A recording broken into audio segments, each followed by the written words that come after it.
Welcome to the Bookworm Duo, where we explore a variety of books. Let's get started. Today we're diving deep into the Sun by Charles Ferdinand Ramuz. And this isn't just, a story. It's a profound, almost visceral look at how humanity reacts when faced with the ultimate inevitable end. Indeed. We're taking you on a journey through Ramuz's vision of the apocalypse, exploring how different people and communities cope or, well, profoundly fail to cope as the Earth plunges into the sun. Our deep dive today will trace the events as they unfold, charting this unfolding cataclysm through its gripping chronological narrative and extracting those crucial nuggets of insight. Exactly. Our mission today is to summarize the gripping, chronological events of this book, extracting those key moments and emotional shifts that make it so powerful. You'll hear about everything from global messages to intimate betrayals, all against the backdrop of an unimaginable cataclysm. We'll be looking at how Ramuz uses these events to explore the human psyche, our denial, our defiance, and ultimately a strange kind of renewal. Okay, so let's unpack Ramuz's initial setup. He begins with this incredible, almost invisible message traveling across oceans. The Earth is plunging into the sun. What's striking is that while the news is cataclysmic, initially nothing was heard, nothing in the sky changed. The sheer scale of it seems, well, too big for immediate comprehension. Right. Ramuz immediately reveals our profound psychological firewall against inconvenient truths. The cataclysm is intellectually understood, maybe by scientists, but emotionally compartmentalized by the average person. It's a stark portrayal of our innate resistance to any reality too grand for our personal narratives, even as a ship sails calmly at dawn, completely oblivious. Yeah, totally oblivious. And as the invisible threat gives way to tangible changes, Ramuz cleverly shifts our focus to the subtle harbingers, the first observable signs.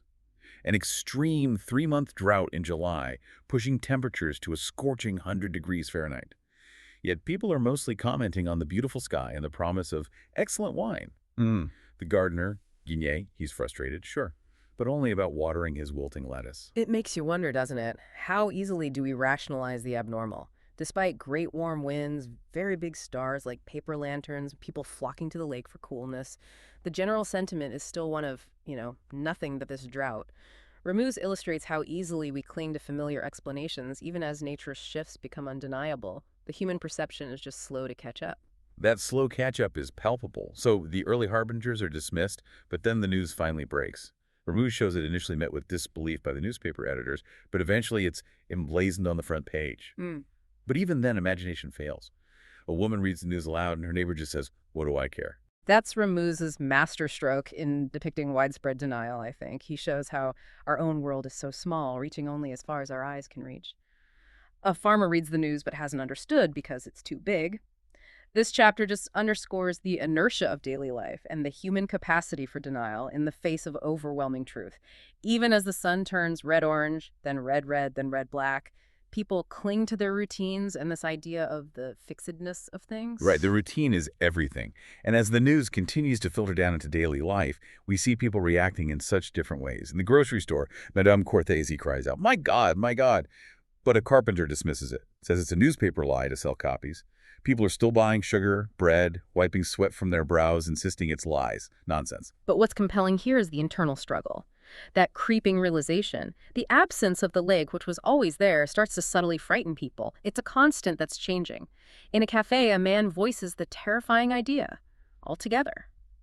They say that's all going to change. The shared, inevitable death starts to dawn, sparking fear and even anger among those who prefer to die, at our own time. Amidst this burgeoning chaos, Ramuz gives us a moment of individual reflection. The narrator is drinking in the beauty of the lake, almost trying to memorize it, hold on to it. Yet the Savoyard just goes about his morning, oblivious, carrying manure, filling his pipe, hearing distant detonations from mountain blasting that slowly cross the lake. Just another day. The contrast is pretty stark, isn't it? The narrator's heightened awareness, this sense of impending loss against the Savoyard's steadfast routine. It makes you consider, in crisis, do we seek beauty or cling to the mundane?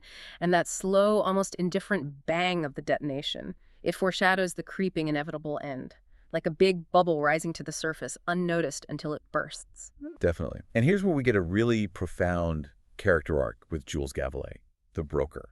He's the embodiment of distraction. He works with stacked numbers, sees the newspaper, shrugged it off, didn't care.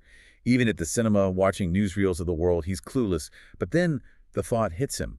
What if it's true?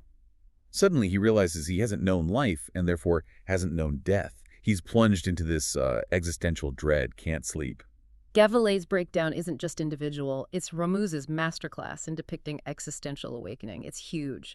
He forces us to consider how our self-imposed intellectual insulation, our stacked numbers, ultimately crumbles, leaving us terribly alone with the unvarnished truth of our mortality and the sudden, terrifying realization that life and death are indivisible. One doesn't come without the other. So true.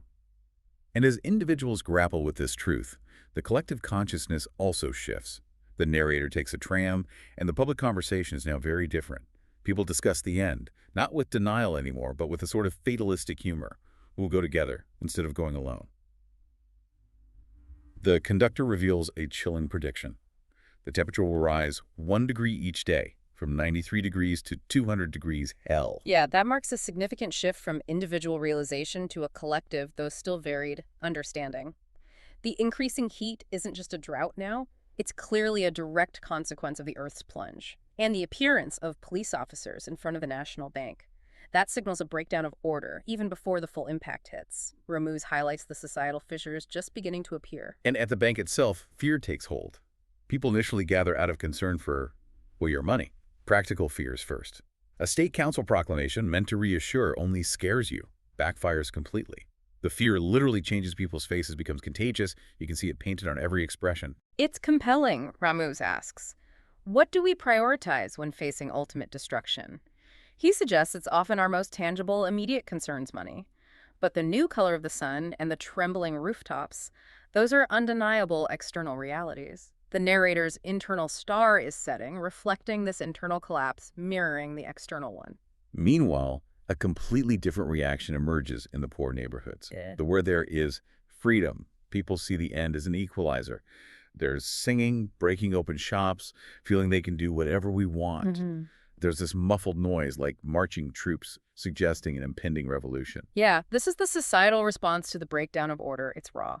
Ramuz shows how long suppressed desires and resentments just boil to the surface. For the dispossessed, the apocalypse offers a perverse kind of liberation, like a national holiday where rules vanish. The growing noise is the sound of society unraveling, foreshadowing violence and a reshuffling of power. Yet amidst this chaos, Ramuz offers a counterpoint, a moment of stability. On the lake, the Panchaud brothers are still there. Edouard Panchaud stands up, an almost mythological figure. And after he does, the sounds of workforge, plane, saw, resume, like nothing happened. He's described as Samson in the Bible, a fairground strongman, and this simple act seems to bring meaning back to everything just for a moment. It's a striking paradox Ramuz presents here. In the face of ultimate annihilation, a primal, almost stubborn human agency emerges. Panchaud's act isn't just about work, it's a defiant reassertion of purpose. It suggests that the meaning we create can, however briefly, defy even the unmaking of the world. It provides a brief, powerful counterpoint to the spreading chaos. But the chaos continues. It doesn't stop. Cavalry and machine gunners are assembled as the word revolution spreads. Poor neighborhoods celebrate, while bourgeois areas are in this mood of intense relief, almost oblivious to the deeper forces at play. The lake is now teeming with swimmers, but also massively grown algae. It's changing, and the water level, paradoxically, is rising due to enormous input from glaciers and the Rhone swelling like milk. This is a microcosm of human society's varied, often contradictory responses. It's all happening at once. The procession singing l'Internationale and then passers-by falling dead in the streets, it shows the escalating crisis. The rising lake, despite the heat, reveals the complex, destructive forces at play. Nature itself is becoming monstrous. And finally, the collective realization dawns almost too late. So it's true. Wow. Ramuz then pulls us into a deeply intimate moment exploring love and separation in the final hour. A man and woman try to maintain a normal dinner, keep up appearances, but he's suddenly overwhelmed by the idea of two, not one, in the face of death. He can't stand the separation. He oscillates between accusing her of lying and desperately seeking unity, clinging to her, wanting to somehow make her enter him. That scene really makes you consider, does love truly conquer all, or does it also become a source of pain and division when faced with ultimate loss? Ramuz shows the raw, brutal intimacy of a couple grappling with an end where one does not come without the other. Life and death, unity and separation. He sees this great surface of flesh as only a hindrance in the face of ultimate dissolution. It's heartbreaking. It really is. The narrator's voice returns then, lamenting the vanishing world, realizing he loved it too much. Railway stations are deserted, tracks shine, but no trains come. Silence.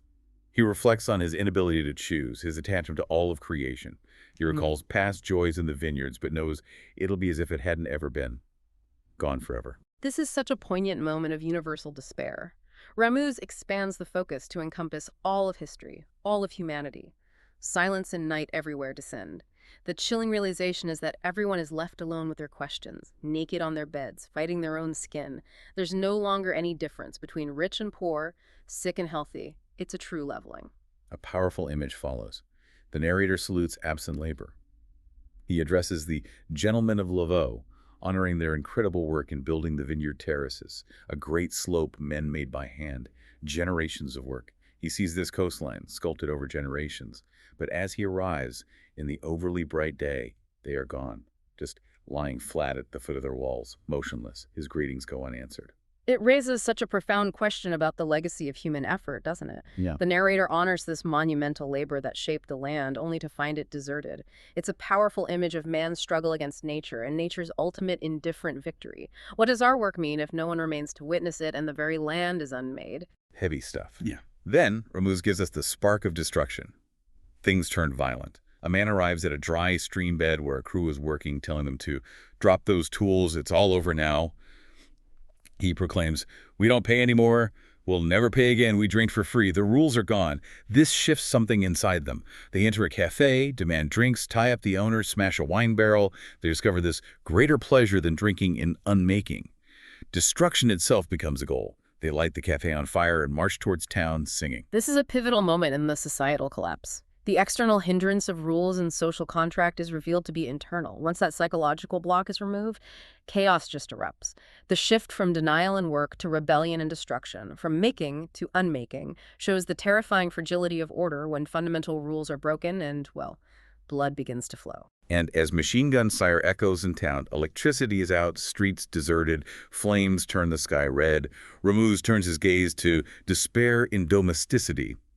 Families huddle in kitchens around candles, fearing for tomorrow, just trying to survive. A father tries to maintain normalcy for his child, who asks about firing the cannon. Innocent questions in a nightmare. The father realizes with a jolt, he's not the one who needs me, I'm the one who needs him.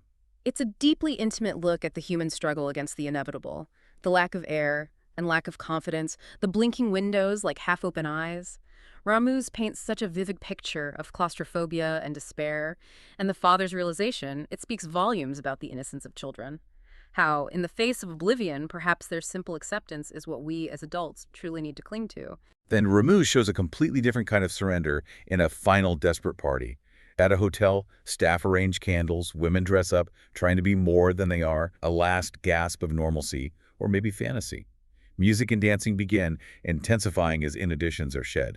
Clothes become a hindrance. They dance all the way to the end until candles go out and bodies just lie on rugs in a frantic embrace of pleasure before the void. This scene offers a stark counterpoint to the violence outside. A different response. It's a final, frantic embrace of pleasure and sensation, a desperate attempt to feel alive before the end.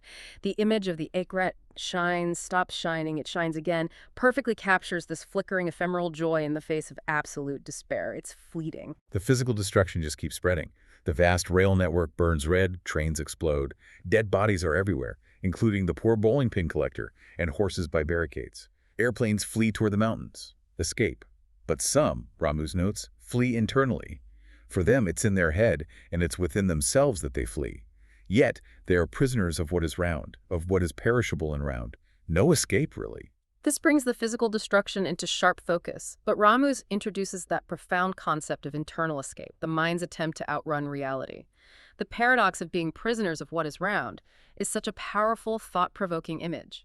It suggests an inescapable cyclical nature to existence and our own inherent limitations, no matter how far we try to flee, physically or mentally.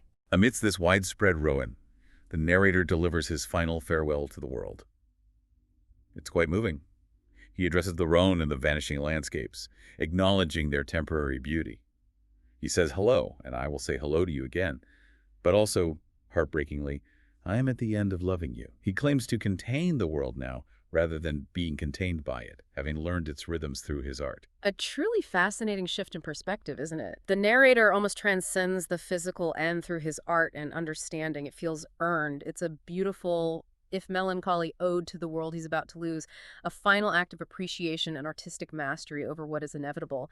He believes that what is beautiful is existence, clinging to that ultimate truth even now.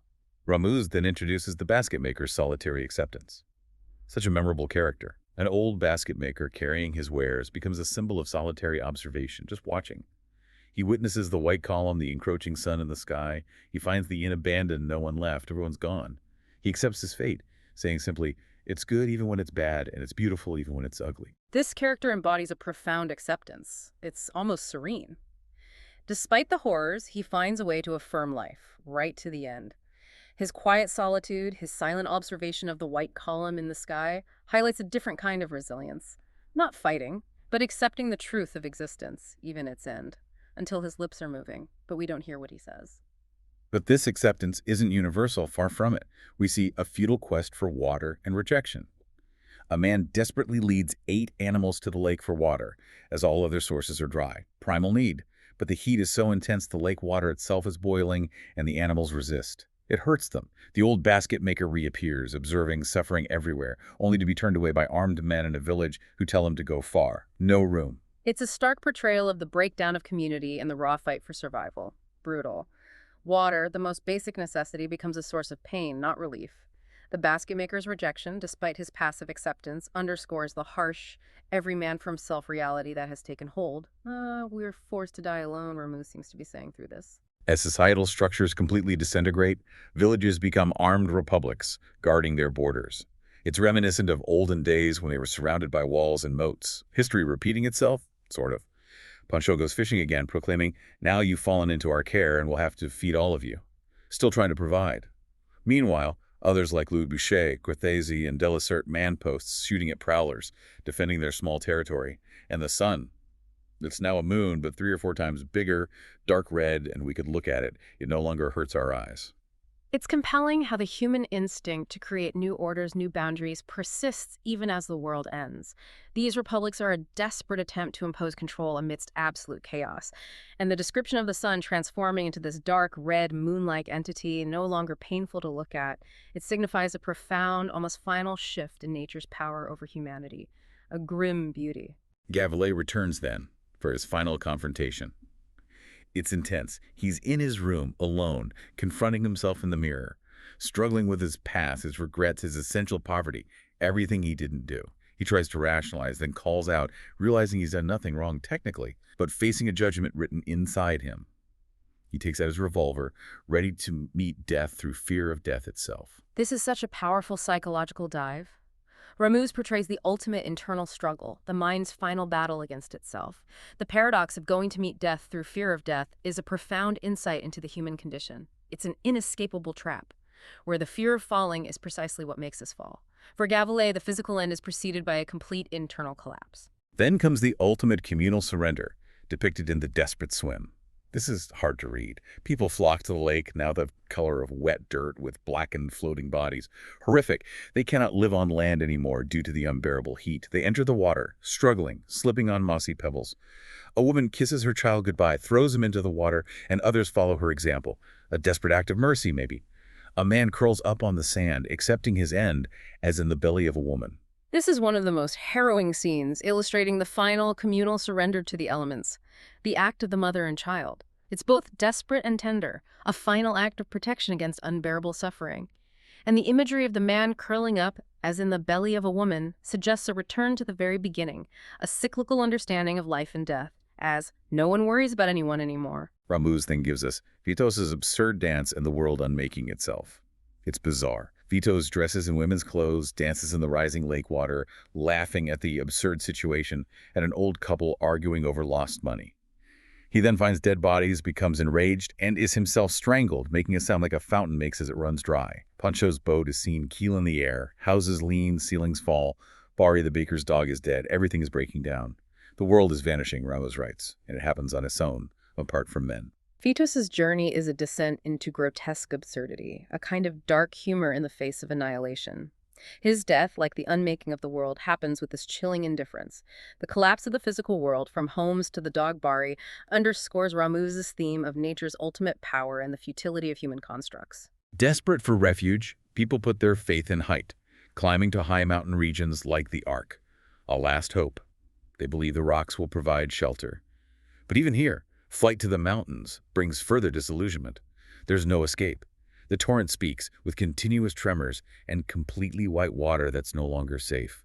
The water itself is sick. A lone walker questions everything, realizing the futility. This highlights the primal instinct to escape the rising threat, but Ramuz quickly disillusions us. There's no sanctuary. Even the highest ground is not immune. The torrent speaks with a feverish, great breathing, revealing that the destruction is all-encompassing. It defies all human attempts to find sanctuary. No corner of the earth is safe. And this leads to the brutal chalet ambush and forced retreat. Humans turning on humans, even now. 8 people in a high mountain chalet hope to be safe here. Thought they'd made it, but young people arrive bringing war to the mountains, seeking to take their place. The chalet inhabitants are forced to run, tumbling down hills into a gorge, realizing bitterly it's our own fault. This is the raw man versus man struggle, continuing even at the precipice of global destruction. The belief that they would be out of reach is just brutally shattered. The forced retreat and subsequent self-blame among the displaced villagers highlight the tragic cycle of human conflict, even when facing a common, ultimate enemy. Humanity continues to war with itself. And what follows is a truly brutal scene of retaliation and nature's final blow. The displaced chalet inhabitants return, armed, meticulously planning an ambush to reclaim their home. Vengeance. Fermin crawls to the chalet, ties a rope, uses hay to smoke out the intruders. The attackers shoot them as they emerge, counting the bodies, proud of their victory. They try to resume daily chores despite the rising temperatures, 117, 124 degrees in Salidis, and explosions from glaciers, trying to rebuild. But then a great tornado rises, carrying off men, animals, and the chalet roof. Nature has the last word. This chapter is a brutal depiction of both human resilience and self-delusion. The villagers' pride in their victory over other men is immediately dwarfed by nature's final, overwhelming force. The tornado is Ramuz's ultimate statement. No human effort, no matter how valiant or violent, can stand against the planet's ultimate will. It makes you ask, what do we cling to when even home is swept away? Everything falls into a universal silence then. The end seems near. Bodies are everywhere in every position. Stillness. A pilot, waking from a kind of first death, flies his intact plane. One last flight. He sees dead horses pulling a barge. Surreal images. He climbs higher, but the sun, like a branding iron, burns him, forcing him to descend. Can't escape it. He finds a desert, that silence, the lake motionless as metal, utterly indifferent. He lets go to the wheel and just crashes into the water. Surrender. This is the quiet before the storm of total annihilation. Or maybe the quiet after. The pilot's journey is a metaphor for humanity's futile attempt to escape its fate. He is repelled by the mute, indifferent waters, highlighting nature's absolute disengagement from human struggle.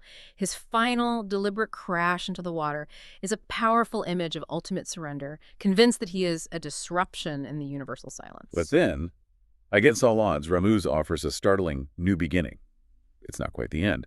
Some climb to the isolated point of the mountain, to a tiny, barely visible village. A final pilgrimage. They endure thirst, hardship, reaching the real village at the summit. The bell ringer tolls 3 times. A signal. People, very small in appearance, gather in the church. They're struck from the front by an intense light, a transformation. They receive new bodies, eyes that no longer knew night, and learn to see anew. They learn to hear anew. They hesitate, then learn to walk again. Like infants, they say, this is our home. This is the profound, almost spiritual culmination of the deep dive. It's unexpected. Ramuz offers a vision of transformation, not just destruction, a rebirth. The idea that through utter loss and the melting of old senses, a new perception and a new body emerge. It's a challenging thought for you to consider. What would it take for us to truly learn to see anew, to find home in a radically transformed world, and to believe that we were not wrong to have grown attached, we were right to love despite everything? It's hopeful in a way. What an incredible journey through Into the Sun. Ramuz doesn't just tell a story of the world ending. He takes us deep into the human psyche, showing us our capacity for denial, defiance, despair, and ultimately a strange, profound acceptance and renewal. It truly leaves you with so much to ponder, doesn't it? The persistence of daily life in the face of doom, the different faces of fear, the strange dance between destruction and the yearning for meaning. What does it truly mean to be prisoners of what is round? And what would your new eyes truly see after such a profound transformation? Yeah. This deep dive offers such a rich, textured experience. It's a reminder of the power of literature to explore the biggest questions, making us look at our own world, our own reactions, and our own humanity in a different light. We hope you've gained some powerful insights from this exploration. Ramuz masterfully connects the internal and external world, reminding us that even in the face of absolute collapse, the human spirit, in all its contradictions, continues to seek meaning and connection right up to the very end, and perhaps, just perhaps, beyond. Thanks for joining us. Subscribe for more bookish adventures and hit that like button if you enjoyed the ride. Don't forget to share the knowledge, spread the word.